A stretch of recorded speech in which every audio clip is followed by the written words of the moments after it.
I used to be a great adventurer like you, and then I took an arrow to the knee. And welcome to the internet. Okay, I know it might be a bit alarming. I'm on the other side of the room. We've switched the camera setup. Just stay with me. And also, before we get too far into things, remember to like, comment, subscribe, all that good stuff. Thought I'd, chuck it at the front instead of at the end so you guys actually do it.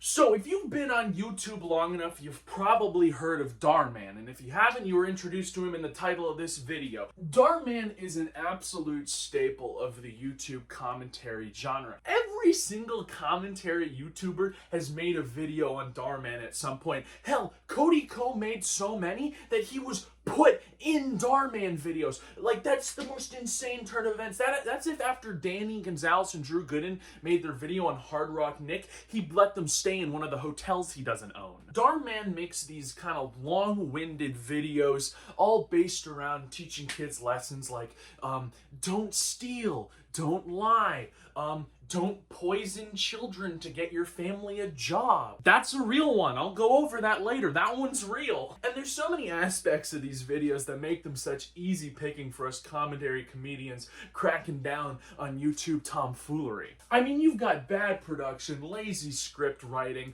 terrible cinematography, and just the absolute cream of the crop of crap acting. You feel like you're waiting in line at the deli, these videos are so hammed up. So I thought it would be a great idea for us to jump in, watch a few of these videos, so I can talk about, the good, the bad, everything that makes these videos just so fun to pick apart for us commentary YouTubers. So without further ado, let's just jump into it. Wait, okay, don't jump yet. First, I want to talk about how easy it is to make videos on Dhar Mann, because there's like 40 million Dhar Mann videos. It's no wonder commentary YouTubers keep coming to this channel, because it's just an absolute wealth and abundance of stuff to talk about. To pick the first example for this video, I simply just went to the channel and checked out what was new, and I immediately skipped past the video with Sniper Wolf in it, because fuck that, and just chose the newest upload, and guess what? It was instantly something fun to talk about. If you go to his channel and look at the banner, it says new videos weekly Monday through Thursday,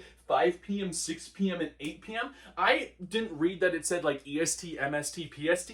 I thought he was releasing 3 fucking videos a day, which honestly, I don't know what kind of absolute machine you're running to pump out one of these a day, but if you're getting 3 out a day, I would be genuinely concerned for the health of Dhar Mann himself. I can just imagine Dhar Mann in like the back room, like cranking out 40,000 different scripts about why it's not okay to lie to your parents to get an Xbox.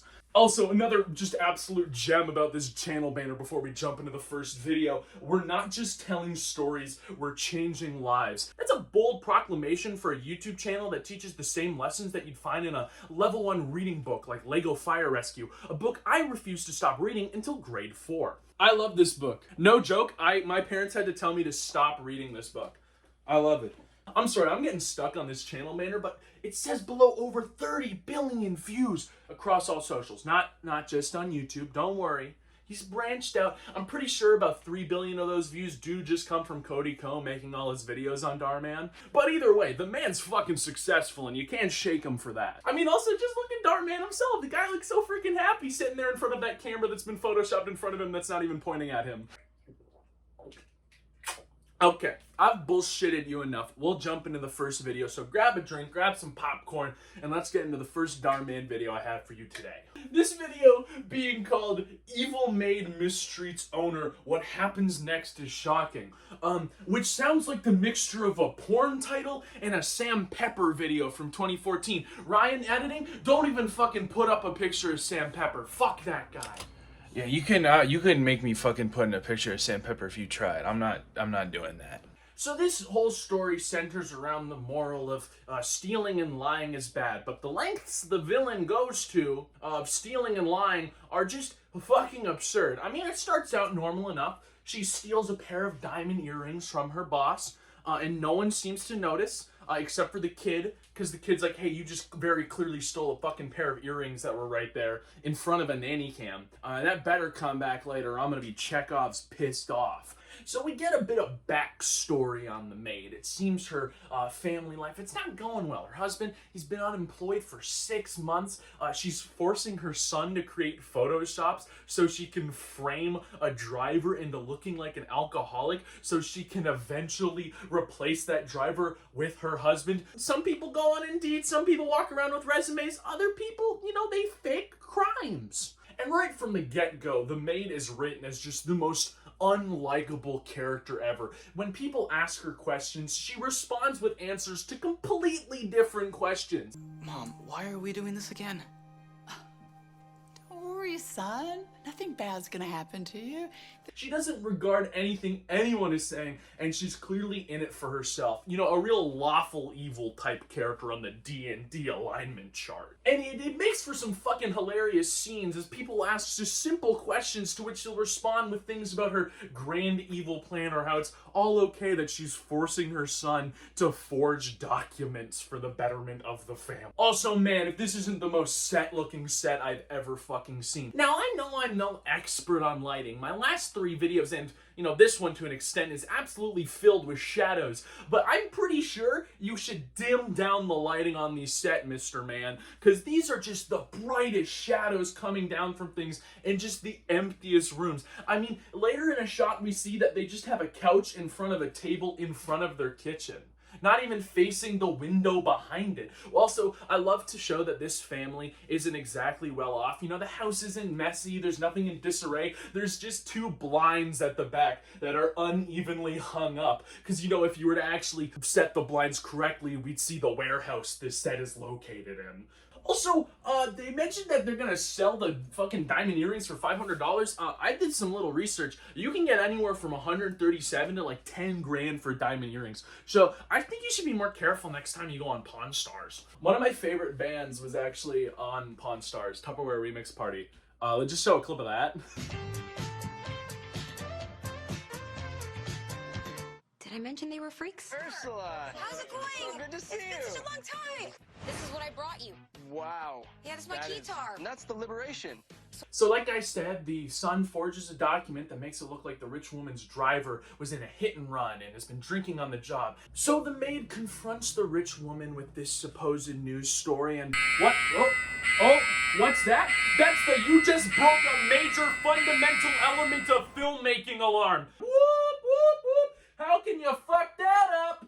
Okay, pretty basic shit you learn first year. Hell, I learned it first in-person class of film school is the 180-degree line rule. Basically, when you're doing a scene with 2 subjects in it, usually 2 people talking, there's an imaginary line that has a 180-degree half circle across it, and that is where you can station your camera. And the biggest mistake you can make is putting your camera on the other side of that line. It's just sloppy. For an example, in a normal dialogue scene, you'd have one character looking off to the other side of the screen, talking to another character. And then you switch to the shot of the other character who's looking the opposite direction. That way the audience can infer that the 2 characters are looking at each other. Now, sure, some expert filmmakers can use this to absolutely bend power dynamics in a scene, but guess what? This is Dhar Mann, not Quentin Tarantino, so that's not what this scene is doing. One character looking off to one side of the screen, and the other character looking off to the same side of the screen. It's just lazy cinematography, and I'm not gonna stand for it. I am standing. Well, I'm gonna stand against it. Also in this scene, there's a cut between 2 shots that are like very similar. Just kind of like another little nitpick I could do. And guess what? I already did it. You can't fucking stop me. I know about cinematography. I get it. When you're making this many videos a week, you don't really have time to Kubrick every shot and just abuse your actors by doing 87 different takes of the same bullshit. You gotta get it out quick. So sometimes stuff like this is gonna be overlooked. But then you run into the problem when you have any dumbass who's 1 year into film school looking at the video, they immediately notice so many glaring red flags. I mean, this video's got more red flags than a film student. So basically the rest of this video follows the maid getting the rest of the staff fired and replacing them with her family members. The father gets the job of the driver and the son becomes a soccer coach. Now, I haven't seen Parasite. The rest of my family is allergic to subtitles, but I'm pretty sure this is just Parasite. The dialogue is so corny. The maid really sounds like she's pulling off some crazy, diabolical, evil scheme. Now, I'm not saying what the maid is doing is right. She's clearly very much in the wrong. But she's just getting people fired. She didn't kill fucking Kennedy. Actually, you know what? Maybe she did. Maybe killing Kennedy opened up a really great opportunity for Anita to clean the streets of Texas. So, of course, the plan does work, and now Anita's entire family is on this woman's payroll. And they are raking in the cash, as shown by this amazing scene, this montage, where all the family are just counting money on the table. Now, I know that's probably the most efficient way to count a bunch of money, but it just makes it seem like such a fun substitute for family dinner. Come on, sit around the table, kids. We gotta count our crime money. But no good things can last forever. A wrench is thrown in Anita's plan as the rich woman invites one of her relatives to come and train her daughter for the soccer tournament. That's a B plot that's going on for some fucking reason. And that means Anita's son is out of a job. And Anita doesn't like that because that means less money for her family. And now they've been able to buy a brand new house, new clothes. They are living the life. So she decides the most reasonable course of action is to poison a child. Remember when I said that someone's gonna get poisoned? Don't poison children to get your family a job. That's now. So of course she goes into the fridge. She looks past the oat beverage. She ends up poisoning the water, but I love the idea of having a prop in the fridge just be oat beverage. I don't know if that's a real product or not. It might be just something that the props department came up with, but I would use the oat beverage. What kid can't resist an ice cold glass of oat beverage on a beautiful sunny day? Oh, I could go for some oat beverage right now, but I'm fresh out of oat beverage. Oat beverage. Might not even be milk. It might be oat orange juice for all I know.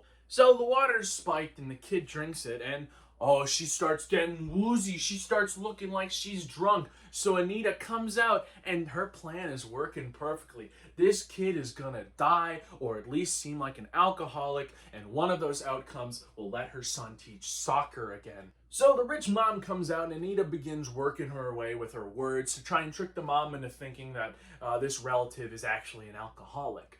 But, you know, the mom's actually pretty laid back. You know, teens drink. Turns out the kid was faking it. They were in on it the whole time. They actually knew, since the driver got fired, that something weird was going on. Turns out the whole time they were watching her through the nanny cams, but not the Chekhov's nanny cam from the beginning. If they had checked that one, the video would have been over in 2 minutes when they realized that she was just straight up stealing jewelry from her. No, they find out that she was poisoning the water. That event that happened 20 minutes ago. They caught her red-handed. They call the cops in, and Anita's getting put away for good. And don't worry, I know you're worrying. I can see into your brains with my mind powers. You were thinking, what about Anita's son? What about her husband? They were just roped along. Don't worry, they immediately sold her out.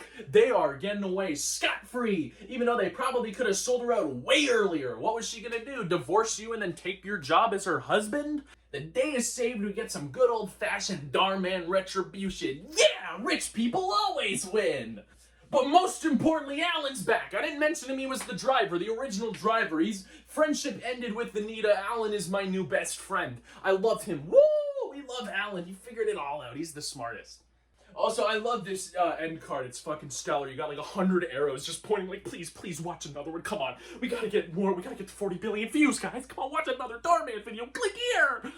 Okay, I think now that we've gone through a full video, you've gotten a good understanding about what's so fucking fun about Dhar Mann videos and why they're so fun for us commentary folks to talk about. So now I'm just gonna go through 1 or 2 more videos kind of quickly, not getting into too much of the minutia, all the little details, just so I can talk about some of the other fun, weird, bad aspects of these videos. So one of my favorite things about Dhar Mann videos are the scripts. Now I'm no expert in screenwriting, but I like to think the eccentrically wonderful Mr. Nathan Hughesbury taught me quite well in my screenwriting class this year. Stop right there! What are you doing here? I'm you from the future, and I've come to put a stop to all of your referential humor about people you know. No one gets it, and it's not funny. What makes you the judge, jury, and executioner of comedy? This!